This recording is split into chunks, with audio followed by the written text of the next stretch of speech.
पाहता Sillod express news. Dhanora येथील काशीगिरी महाराज देवस्थान मठ धानोरा इथं नुकत्याच जिल्हा परिषद व पंचायत समिती सदस्य म्हणून निवड झालेल्या मान्यवरांचा सत्कार समारंभ उत्साहात पार पडला। प्रतिनिधी साहेबराव अहिरे।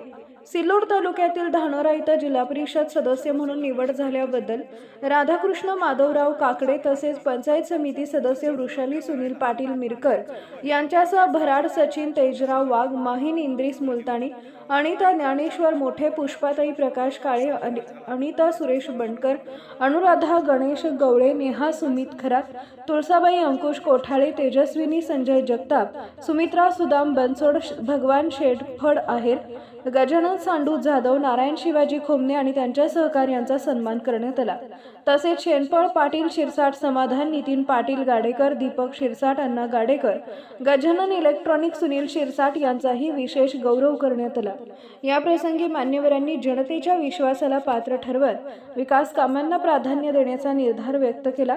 कार्यक्रमात स्थानिक कार्यकर्ते नागरिकांनी भाविक मोठ्या संख्येने उपस्थित होते। जिल्हा परिषद पंचायत समिती सोयगाव जिल्हा परिषद पंचायत समितीमध्ये तुमचा चढउतार कसा राहिला आणि तुमचं नवं नेतृत्व BJP या संदर्भात तुमचा खालीवर हा चढ या ढाळ कुठं संपन्न झाला याच्याबद्दल आम्हाला दोन शब्द तुमची प्रतिक्रिया द्यावी याची विनंती करतो। BJP मिरकर साहेब आणि काकडे साहेबाला।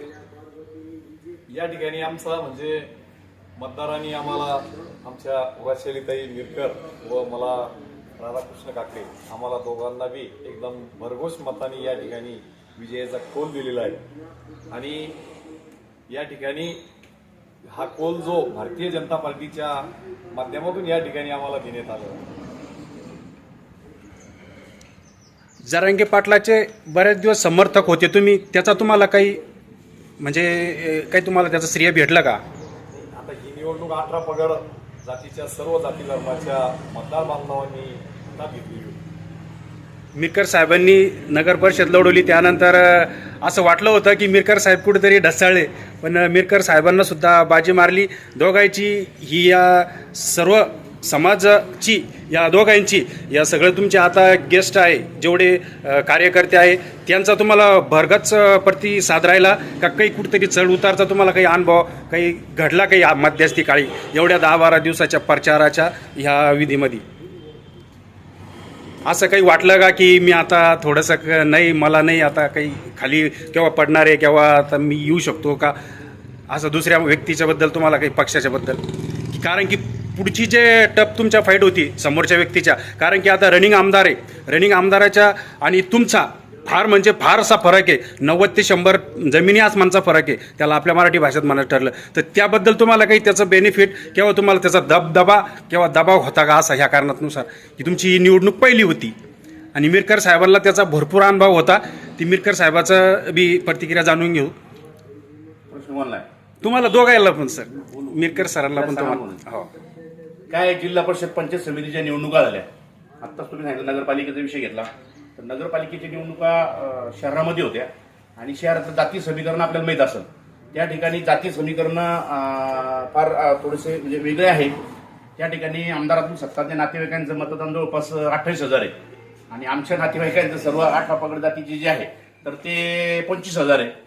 मतदानाचा फरक आहे, पण नगरपालिका आपण सत्ताच्या ताब्यात असल्यामुळं त्या ठिकाणी जे काही मतदार आहे समजा आमचा मतदार आहे तर त्या मतदारावर अब्दुल सत्तारचा दबदबा आहे त्या ठिकाणी। कारण तुम्हाला माहिती आहे अब्दुल सत्तारची वृत्ती कशी आहे, निवडणुकीमध्ये ते प्रत्येक मतदारावर दबाव आणणं, पैशांनी खरेदी करणं, त्यामुळे आमचा नगरपालिकेचा त्या ठिकाणी पराभव झाला। परंतु ग्रामीण भागात जर म्हटलं तर ग्रामीण भागामध्ये भारतीय जनता पार्टीचं कार्य आहे आणि भारतीय ग्रामीण भागातला कार्यकर्ता हा म्हणजे कोणत्या दबावाला बळी पडला नाही किंवा पैशाला बळी पडला नाही, म्हणून या ठिकाणी आमच्या जिल्हा परिषदचे म्हणजे राधाकृष्ण पाटील काकडे असू द्या किंवा आमच्या दोन्ही गणाचे जे उमेदवार आहे शिवाजी नारायण खोमने व वृषाली सुनील बिरकर हे तिन्ही उमेदवार या ठिकाणी विजयी झालेले आहे। आणि राहिलं तुम्ही आमदार साहेबाच्या याच्यात जर म्हटलं तर आमदार साहेब फक्त कसं आहे ज्या ठिकाणी अब्दुल सत्तारचा जो विषय आहे तर ते ज्या ठिकाणी त्यांची संख्या आणि पैसा ह्याच ठिकाणी ती निवडणूक जिंकलेली आहे।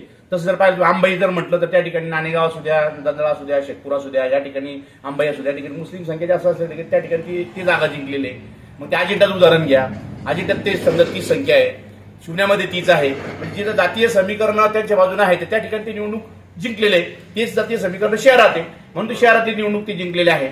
आणि राहिलं बार्डी जिल्हा परिषद गटाच्या बाबतीत, आता तुम्ही राधापूरच्या बाबतीत जर म्हटलं तुम्ही, तिथं कसं का सर्व जाती धर्माला एकत्र घेऊन त्यांनी अनेक आंदोलनं केली किंवा अनेक आंदोलनं करून अनेक प्रत्येक जाती धर्मासाठी ते लढले. त्याच्यामुळे इथं एका जातीचं काही असं विशेष काही विषय नव्हतं, पण संपूर्ण जाती धर्माच्या लोकांनी या ठिकाणी आम्हाला मोठ्या प्रमाणात मतदान केलं आणि आमच्यावर त्यांनी विश्वास टाकला. आणि या ठिकाणी निवडणूक झाली ही जनशक्ती विरुद्ध धनशक्ती. आता आमदारातून सत्तार किंवा त्याचे कार्यकर्ते म्हटलं म्हणजे धन आलंच, पण जनशक्ती सर्वसाधारण कार्यकर्ते हे आमच्यासोबत होते, त्यामुळे आमचा विजय सोपा झाला. पंचसमितीचा थोडा आता प्रश्न हाताळतो. पंचसमितीचं कसं राहील? आपले 10 सीट आलेले आहेत.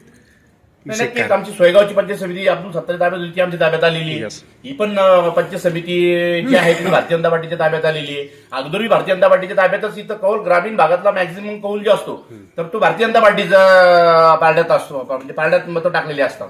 आणि आता मी पंचायत समिती जी आहे ती भारतीय जनता पार्टीच्या ताब्यात आलेली आहे. दोन्ही भारतीय जनता पार्टीच्या सिल्लोड असू द्या, सोयगाव असू द्या, या दोन्ही पंचायत समितीच्या याच्यावर भारतीय जनता पार्टीचा सभापती होणार आहे. तुमचं मोठं सूत्र आहे बीजेपी राजकारणामध्ये आणि बीजेपी हेतूमध्ये.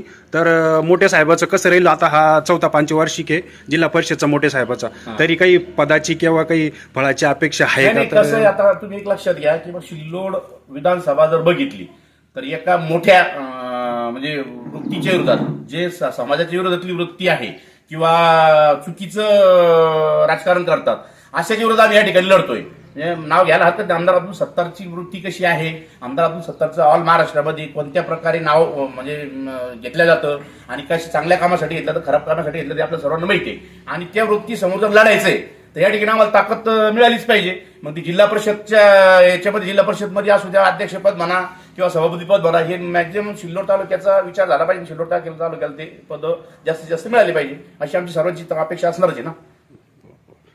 भारतीय जनता पार्टीचे आपले किती सीट आलेत सर आता? नाही, आता सिल्लोड सोयगाव विधानसभा मतदारसंघात 11 जागा होत्या. 11 पैकी आमच्या 5 जागा निवडून आलेल्या आहेत. 5 जागा. आणि 6 जागा जे आलेल्या आहेत ते आमदार अब्दुल सत्तारच्या आलेल्या आहेत की शिंदे सेना आणि सत्तार सेनेच्या जागा आलेल्या आहेत निवडून. जिथं सत्तार सेनेचे काय म्हणतील ते गोलटोपीवाले जे भवन आहे तर त्याच ठिकाणी त्यांच्या जागा आलेल्या आहेत.